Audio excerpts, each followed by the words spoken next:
Don't forget to like and subscribe to continue exploring with us. Hey everyone! Welcome back to the channel. Today we're diving into something fundamental, something that's the very DNA of every single image you've ever seen. We're talking about the elements of art. Now, before you think this is another overrated topic from the design textbooks, I want you to reframe that. Think of it less like the boring crafts you were forced to make in middle school, and imagine they are the keys to another language. Imagine trying to write a novel without knowing the alphabet, or composing a symphony without understanding musical notes. It would be impossible, right? The elements of art are exactly that for anyone with something to say. The musical notes, the ingredients of a recipe, the elements are the fundamental building blocks of all visual communication. Every painting, every movie scene, every logo, and even the design of the phone you might be watching this on, all started with these core components. So what are the elements of art? Things like line, shape, form, color, value, texture, and space.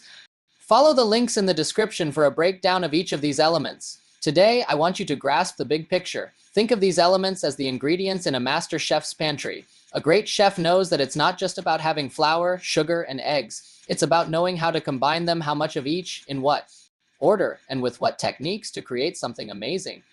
Whether it's a simple cookie or a complex, multi-layered cake, in the same way, an artist, a designer, or a filmmaker uses these elements. They don't just throw lines and colors onto a page. They intentionally combine them to tell a story, to create a mood, to guide your eye, and to make you feel something.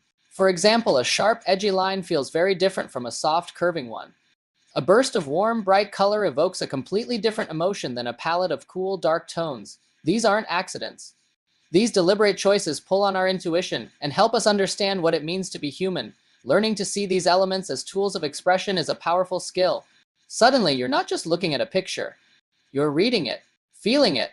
You start to understand why a certain advertisement grabs your attention, why a scene in a movie feels so tense, or why a particular painting makes your mother so happy. You're actively decoding the visual language that's all around us. And more importantly, once you can read this language, you can begin to write with it. You can start making your own intentional choices as an artist.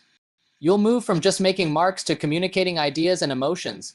You'll be able to build visual worlds from scratch, just like using Lego bricks to build anything you can imagine. So the next time you look at any image, I challenge you to see past the subject. Look for the lines, the shapes, the play of light and shadow, the textures and the colors. See how they all work together in harmony. This is the foundation of visual literacy. By understanding these elements, you're not just learning about art. You're learning to see the world with a creator's eye. Thanks for tuning in today. If this sparked something for you, make sure to like and subscribe for more deep dives into the world of visual creation. See you in the next one.